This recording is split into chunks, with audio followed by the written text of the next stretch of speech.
بسم اللہ الرحمن الرحیم۔ ابو جہل وہ بدبخت کافر تھا کہ جس نے ساری زندگی رسول اللہ صلی اللہ علیہ وآلہ وسلم کو تکلیف اور دکھ کے علاوہ کچھ نہ دیا۔ فرعون اور نمرود کی موت کی طرح ابو جہل بھی کتے کی موت ہی مرا۔ حضرت عبد الرحمن بن عوف رضی اللہ تعالیٰ عنہ سے مروی ہے کہ جب جنگ بدر کا میدان سجا تو معاذ اور معوذ میرے پاس آئے۔ انہوں نے مجھ سے دریافت کیا کہ چچا جان، ان لوگوں میں سے ابو جہل کون ہے؟ میں نے ہاتھ کا اشارہ کرتے ہوئے انہیں بتایا کہ وہ ہے ابو جہل۔ انہوں نے کہا، پیارے چچا، اس ظالم نے ہمارے نبی کو بہت تنگ کر رکھا تھا اور بہت سی تکلیف پہنچائی، اسی لیے ہم اب ابو جہل کو قتل کر کے چھوڑیں گے۔ حضرت عبد الرحمن بن عوف رضی اللہ تعالیٰ عنہ فرماتے ہیں کہ جو ہی میں نے ان کم عمر بچوں کو ابو جہل کا بتایا تو وہ بچے بجلی کی رفتار کے ساتھ ابو جہل کی طرف بھاگے۔ انہوں نے ابو جہل پر جاتے ہی ایک ضرب لگائی اور ان کی پہلی ہی ضرب سے ابو جہل اون سے نیچے گر گیا۔ پھر انہوں نے ابو جہل کا پاؤں پر تلوار کا وار کر کے اس کا پاؤں اس کی ٹانگ سے علیحدہ کر دیا۔ حضرت معاذ رضی اللہ تعالیٰ عنہ بیان کرتے ہیں کہ یہ سب کچھ ابو جہل کا بیٹا اکرمہ دیکھ رہا تھا۔ اکرمہ نے وار کر کے میرے بازو کو کاٹ دیا، میرا بازو میرے کندھے کے ساتھ لٹکنے لگا۔ پھر میں لٹکتے ہوئے بازو کے ساتھ بھی جنگ جاری رکھے ہوئے تھا۔ جب میں نے دیکھا کہ میرے بازو میں زیادہ تکلیف ہے تو میں نے بازو کو اپنے پاؤں کے نیچے رکھا اور ایک زور کے جھٹکے سے اسے اپنے تن سے جدا کر دیا۔ حضرت معاذ رضی اللہ تعالیٰ عنہ سے مروی ہے کہ میں نے موقع پا کر ابو جہل پر پھر سے وار کیا، جس سے اس کے جسم سے خون کے فوارے نکلنے لگے۔ ابو جہل کو موت کے گھاٹ اتار کر یہ دونوں بچے رسول اللہ کے پاس جا کر عرض کرنے لگے، یا رسول اللہ، ہم نے ابو جہل کو قتل کر ڈالا ہے۔ امام طبری لکھتے ہیں کہ ابو جہل ابھی قتل نہ ہوا تھا بلکہ وہ درد سے چلا رہا تھا اور تڑپ تڑپ کر درد سے موت کا انتظار کر رہا تھا۔ جب جنگ ختم ہوئی تو رسول اللہ صلی اللہ علیہ وآلہ وسلم نے تمام صحابہ کو حکم دیا کہ ابو جہل کی لاش تلاش کی جائے۔ سب صحابہ ابو جہل کی تلاش میں مگن ہوئے۔ حضرت عبداللہ بن مسعود رضی اللہ تعالیٰ عنہ بھی ان میں شامل تھے۔ رسول اللہ نے تمام صحابہ کو ابو جہل کی نشانی بتائی کہ ابو جہل کے گھٹنے پر نشان ہوگا۔ صحابہ نے عرض کی، یا رسول اللہ، ابو جہل کے گھٹنے پر وہ نشان کس طرح آیا تھا؟ رسول اللہ نے فرمایا تھا، ایک دفعہ میں اور ابو جہل عبداللہ بن جدان کی گھر دعوت میں شامل تھے۔ اس وقت تمہاری عمریں چھوٹی تھی، ہم دونوں میں کسی بات کو لے کر جھگڑا ہوا۔ میں نے ابو جہل کو زور سے دھکا دیا، اس وجہ سے وہ زمین پر گرا اور اس کے گھٹنے پر ایک گہرا زخم آیا۔ وہ زخم تو ٹھیک ہو گیا لیکن اس کا نشان آج بھی باقی ہے۔ حضرت ابن مسعود رضی اللہ تعالیٰ عنہ سے روایت ہے کہ میں میدان میں ہر لاش کو الٹا کر دیکھ رہا تھا کہ مجھے ایک جگہ پر ابو جہل زخمی حالت میں نظر آیا۔ میں اس کے پاس گیا تو میں نے دیکھا کہ وہ بھی مرا نہ تھا بلکہ زندگی کی آخری سانسیں لے رہا تھا۔ اس کے جسم سے خون کے فوارے جاری تھے۔ میں نے رسول اللہ کی بتائی ہوئی نشانی بھی دیکھی تو مجھے یقین ہوا کہ یہی ابو جہل ہے۔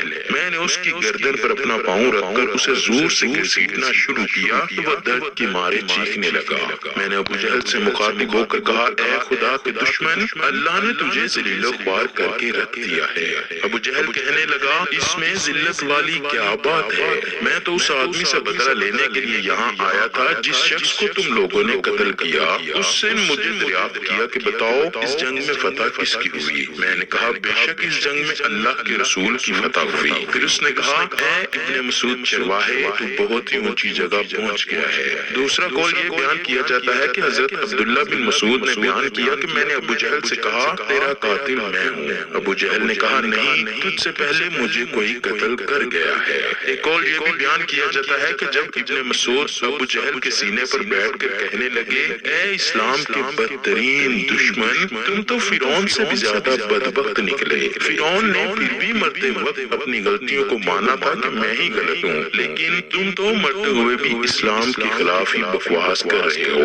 یہ سن کر ابو جہل نے جواب دیا، اپنے آقا محمد کو جا کر میرا یہ پیغام دینا کہ ابو جہل اس دنیا سے چلا تو گیا ہے لیکن وہ یہ پیغام دے کے گیا ہے کہ محمد ہو گیا ہے، لیکن وہ یہ پیغام دے کے گیا ہے کہ محمد صلی اللہ علیہ وآلہ وسلم کا سب سے بڑا دشمن میں ہی ہوں۔ ابو جہل کی زبان سے یہ سن کر میں نے ابو جہل کی تلوار پکڑی اور اسی سے اس کے جسم سے اس کا سر جدا کر کر دیا۔ فرماتے ہیں کہ میں جسم سے سر کو جدا کر کے نبی کریم کے پاس لے آیا، میں نے آقا دو جہاں کی بارگاہ میں ابو جہل کا سر پیش کرتے ہوئے عرض کی، یا رسول اللہ یہ لیجئے ابو جہل کا سر۔ رسول اللہ نے فرمایا، قسم ہے اس ذات کی جس کے قبضے میں میری جان ہے، بے شک یہی ابو جہل کا سر ہے۔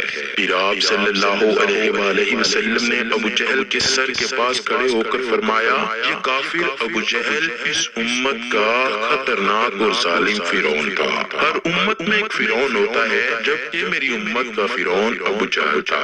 اللہ کا لاکھ لاکھ شکر ہے کہ یہ بدبخت ہلاک ہوا۔ روایات میں اس طرح بیان کیا گیا ہے کہ رسول اللہ نے شکرانے کے نفل ادا کیے۔ رسول اللہ کے فرمانے پر ابو جہل کی لاش سر اور قریش کے 24 سرداروں کو ایک کنویں میں پھینک دیا گیا۔